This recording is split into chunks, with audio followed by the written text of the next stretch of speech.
Salam uşaqlar, bu gün sizinlə qədim Mesopotamiya mövzusunun video izahına baxacağıq. Deməli, Mesopotamiyanın gəlmə sakinlərindən biri Şumerlərdir və onların fəaliyyəti haqqında danışacağıq bu gün.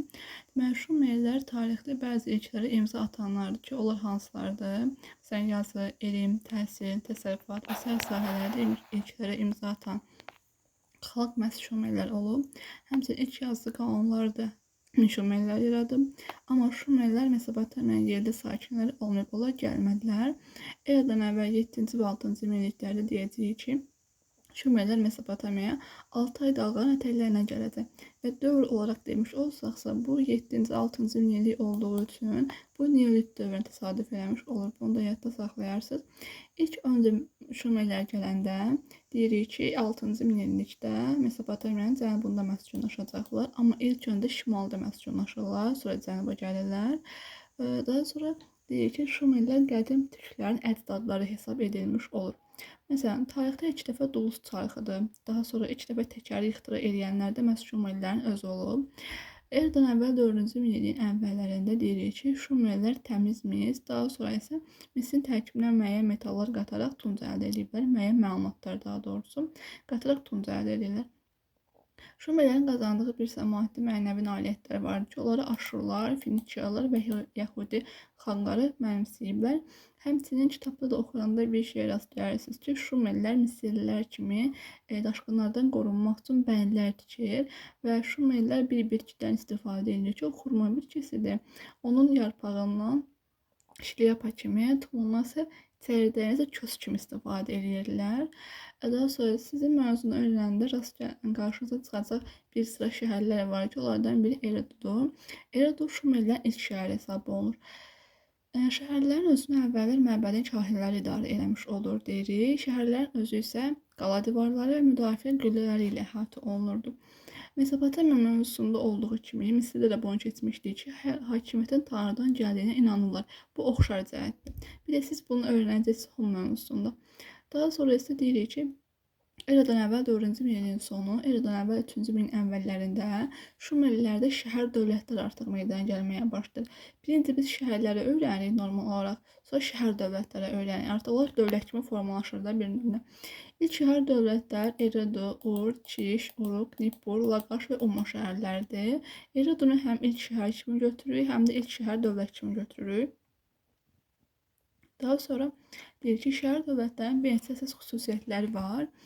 Deməli, deyirik ki, Şumer sivilizasiyasının əsas göstəriciləri məhz şəhər dövlətləri idi. Daha sonra hər bir şəhər və onun nəzarət etdiyi ərazi bir şəhər dövlətin özü hesab olunurdu.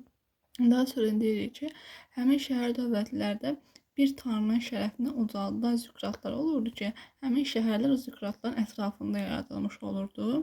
Zükratlarda məbədi xatırladır bizə, indi axırda onun haqqında məlumat verəcəm. Demək, hər bir şəhər dövlət eyni mədəniyyətə malikdir. Yəni, istənilən bütün şəhərlərin mədəniyyəti ortaq idi. Lakin hər birinin öz hökmdarı, öz hakimiyyət orqanı, öz qanunları, öz məhkəmə sistemi və öz ordusu var idi. Sadəcə bunları birləşdirən eyni mədəniyyətə malik olmaları idi. İlk vaxtlar isə bütün mühüm məsələlər azad əhalinin iştirak elədiyi xalq toplantılarında həll olunurdu deyirdi. Hətta başçılar da orada seçirdilər. Şəhər dövlətlərinin başında duran şəxs kahin idi və kahini en deyirdik biz. Amma təsərrüfat həyatına rəhbərlik eləmək üçün isə sonra ensi vəzifəsi yaradılmış olacaq. Termindən açılışına mütləq fikir verirsiniz. En kahinlərdir, ensi təsərrüfat həyatına rəhbərlik eləyənlərdir. Daha sonrası şəhər əhalisinin hər başçısı var idi ki, biz ona loqallar deyəcəyik. Loqallar sonradan deyirik ki, müharibələrə qoşulurlar və hərbi başçılar yavaş-yavaş hökmdara çevrilməyə başlayırlar. Hökmdar hakimiyyətin Tanrıdan gəldiyinə inanc, bayaq dediyim kimi Şumerlərin özündə də var. Misir və Hunlar kimi də ortaq cəhətdə deyirik. Daha sonra Misirdə olduğu kimi ikisi arasında da şəhərlər arasında bəzi toqquşmalar var idi. Onlar suvarma kanalları və çay vadiləri uğrunda deyirik ki, bir-birinə müharibə aparırdı. Amma əsas səbəbi isə ikisi arasında vahid hakimiyyəti ələ almaq idi. Lakin bunlar arasında heç bir qələbə qazanmayacaq deyəcəyik və Şumer şəhər dövlətləri zəifləməyə başlayacaq və zəiflədiyinə görə də artıq xarici qüvvələr bura hücum eləməyə başlayacaq. Məsələn, Ərəbistan yarımadasından gələn tayfalar Şumerlərin şəhər dövlətlərini ələ keçirəcəkdir. Həmçinin eradan əvvəl 24-cü əsrdə Akkadların başçısı Sargon deyir ki, Şumer şəhər dövlətlərini ələ keçirmiş olur və bundan sonra Mesopotamiya ərazisini vahid bir halda birləşdirir. Yəni, Mesopotamiyanın şimalını və cənubunu özü hakimiyyəti altına almış olur və bununla da dünyada ilk imperiyanın əsasını qoyur. Bəzən xronologiya kimi testlərə düşmüş olur. Dünya tarixində ilk imperiya, bu artıq ağlınıza gəlməli ki, Akkad imperiyasıdır və eradan əvvəl 24-cü əsrdə yaranmış olur. Eradan əvvəl 22-ci əsrdə isə Kurdlər tərəfindən deyilir ki, süquta uğradılmış olacaqlar. Buna Azərbaycan tarixindən keçmişik. Deyirik ki, Kurdlərin Mesopotamiyada 100 illik ağalıq dövrü başlamış olur. Daha sonra isə əhali hansı təbəqələrdən ibarət idi? Birinci təbəqə hökmdar, torpaq sahibləri, kahinlərdən ibarət idi. İkinci təbəqə tacirlərdən, üçüncü təbəqə əkinçi və sənətkarlardan, dördüncüsü qullardan ibarət idi. Lakin Şumerlərdə qadınlar da müəyyən rola malik idi ki, onlar kişilərlə deyirik ki, bərabər hüquqlara malik idi. Məsələn, əmlaka sahib ola bilərdilər, ticarətlə, əkinçiliklə, sənətkarlıqla məşğul ola bilərdilər, hətta kahin və məmur da ola bilərlər. Yəni, qadınlar kişilərlə bir neçə hüquqlara malik olurlar, bərabər hüquqlara malik edirlər. Sonra sizin testlərdən çox qarşınıza çıxacaq məqamlardan biri Şumerlərin mədəniyyətidir. Qəbula çox vaxt Misirlə Şumerin mədəniyyəti müqayisəli bir şəkildə salırlar, ona görə də mütləq fikir vermək lazımdır. Deməli, bayaq qeyd etdiyim kimi ilk dəfə Tuncdur, misalətlərdir, Duluz çayxıdır, Təkərdir. Bunların hamısı aiddir Şumer mədəniyyətinə. Sonra memarlıqda tağ üsulu və sütunlar ilk dəfə Şumerlərdə ixtira olunub deyirik. Şumerlərin də Misirlilər kimi ilk yazısı şəkil yazı olur. Amma sonradan bunlar eradan əvvəl 3-cü minillikdə mixi yazını yaradacaqlar.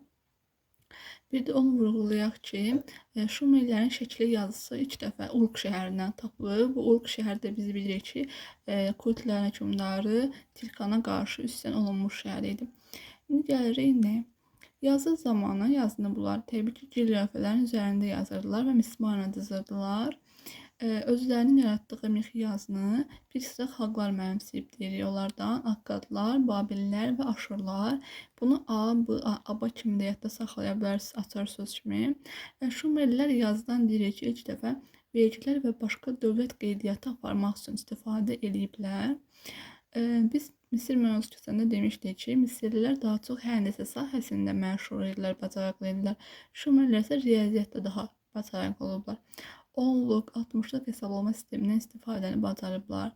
İlk dəfə bir saatı 60 dəqiqəyə bölüblər, dairəni 360 dərəcəyə bölüblər deyirik. Fikir verirsinizsə, burada 60-lıq var, demək olar hər üçündə. Yəni 60-lıqla bağlı olan bütün məsələlər Şumerlərə aiddir. Testlərə düşəndə həmişə formada götürürsünüz və 10-luq hesablama sistemindən istifadə həm Misir, həm də Şumerlər üçün ortaq cəhətdə. Bax, istifadə demədim ki, 10-luq hesablama sistemini yaradıblar. O köhnə versiyalarda olubdu. Təzə versiyalarda artıq deyirik ki, 10-luq hesablama sistemindən istifadə edə biliblər. Gəlirik astronomiya. Deyirik ki, ulduzları müxtəlif xəritəyə bölüblər. Bürclərin qrafikini tərtib edirlər. Bürclərin qrafikini tərtib edən sözünü yadda saxlayın ki, bu Misirlə Şumerdə fərqli cəhət hesab olunur. Daha sonra eradan əvvəl 3-cü minillikdə ilk məlum xəritələri hazırlayıblar.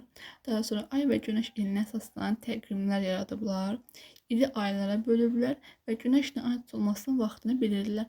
Günəşlə ayın tutulmasının vaxtını həmçinin Misirlilər də bilir, ortaq cəhətdə deyirik. Gəlirik təhsil sisteminə. Demək olar ki, bütün Şumer şəhər dövlətlərinin hamısında məktəblər fəaliyyət göstəribdi. Amma ən çox təhsilə cəlb olunanlar varlı ailələrin oğlanları olurdu. Və burada biz məktəbin atasına ustad deyəcəyik, şagirdlərin özünə isə məktəbin oğulları deyəcəyik. İncəsənət sahəsində onlar daha çox möhürlər hazırlayıblar və bunlarda arfa adlanan musiqi aləti olur. İndi bu kitablarda yoxdur, amma məlumat üçün yadda saxlaya bilərsiniz. Bir də bunların ən əsas dastanı və ən məşhur dastanı Gilgamesh haqqında dastandır. Dünyanın su basması haqqında deyirik ki, bir rəvayət var ki, bu dastanın tərkibində əks olunubdur. Və bu dastan, Gilgamesh dastanı eradan əvvəl 2-ci minillikdə Huri və Hitt dillərinə deyəcək ki, tərcümə edilmiş olacaq. Din baxımından isə Şumerlər çox tanrılı olub, yəni birdən çox tanrı sitayiş edib deyirik. Onlar tanrıları göy, yer və yeraltı tanrılara ayırıblar. Bunlarda baş tanrı An idi, amma məsələn Misirdə Amon idi. Əsas ilahə var ki, biz bunu Aratada da eşitmişik ki, əsas ilahə və bərəkət tanrısı İnanna olubdur. Bu artıq Arata və Şumer üçün ortaq cəhətdir. Gəlin tikinti məsələsinə, yəni memarlığa. Tikintidə bunlar tikərbizdən istifadə ediblər və tanrıların şərəfinə zikratlar inşa olunub. Məsələn, Misirdə deyirik ki, firavunların şərəfinə piramidalar inşa olunur. Burada deyirik ki, tanrıların şərəfinə zikrat inşa olunur. Yəni burada tanrı üçün inşa olunur. Orada firavun üçün. Yəni birində hökumət rəhbəridir, birində isə sitayiş olunan tanrıdır. Bunları fərqləndirin. Zikratlar 3-5-7 pilləli olurdu əsasən. Onların ən hündür mərtəbəsindən ibadət evi kimi rəsədxana kimi istifadə olunurdu. Bu hissə testlərə çox düşmüş olur. Ondan nə kimi istifadə olunurdu? Bir də kimin şərəfinə ucaldılırdı zikratlar. Bir də Şumerlərin tarixdə atdığı bəzi ilklər var. İlklərin üstündən bir də keçək. Demək, ilk dövlət, ilk idarəetmə sistemi, duluz çarxı, onun əsasında təkər, ilk tunc alətlər, təkər əsasında ilk nəqliyyat sayılan araba, memarlıqda tağ üsulu və sütunlar, ilk yazılı və yazılı qanunlar və dama oyunu. Bildiyimiz indiki Şaşqın ilkin versiyası Şumerlərə aid olubdur. Bu qədər Şumer mövzusunun izahı. Kitabda Misirlə Şumerlə bağlı ortaq cəhətlər var cədvəldə. Mütləq iki mövzunu müqayisə etmək üçün həmin cədvəli oxuyarsınız. Uşaqlar Mesopotamiyanın xəritəsinə də baxaq. Deməli, bu üçbucaq demişdik ki, Sinay yarımadasıdır. Sinay yarımadasının sol hissəsi Misirdir. Sinay yarımadasının üst hissəsinə baxanda demişdik ki, Aralıq dənizinin şərqində Fələstin, Suriya, Finikiya yerləşir. Misirlə üzbəüz baxanda demişdik ki, bura Kiçik Asiyadır, yəni Het dövlətinin yerləşdiyi yeri demişdik. İndi bizə Mesopotamiyanı öyrənmək lazımdır. Aralıq dənizinə üzbəüz belə baxa bilərsiniz. Baxın bu istiqamətdə. Burada 2 dənə çay keçmiş olur. Bu göy xətin biri Fərat çayıdır, bir də Dərcə çayıdır. Dərcə ilə Fərat çayı yəni iki çay arası anlamını verirdi. Yəni Şumerlərin məskunlaşdığı ərazi iki çay arası adlanmış olur. Məsələn, Şumerlər, Uruk şəhəri, Ur, Laqaş, Aşur, Babil, Akkad, Asuriya bunlar hamısı iki çay arasında yerləşən məsələn şəhərlərdir. İran körfəzinə qədər ərazi uzanmış olur. Mövzunu oxuyanda deyirik ki, əraziləri ayparıya bənzəyir.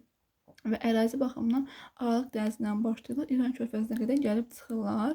Ona görə biz baxın bu formada bir dənə aypara çəksəm, baxın beləsinə deyəcəyik ki, həqiqətən ərazi bərəkətli ayparanı xatırlatmış olur.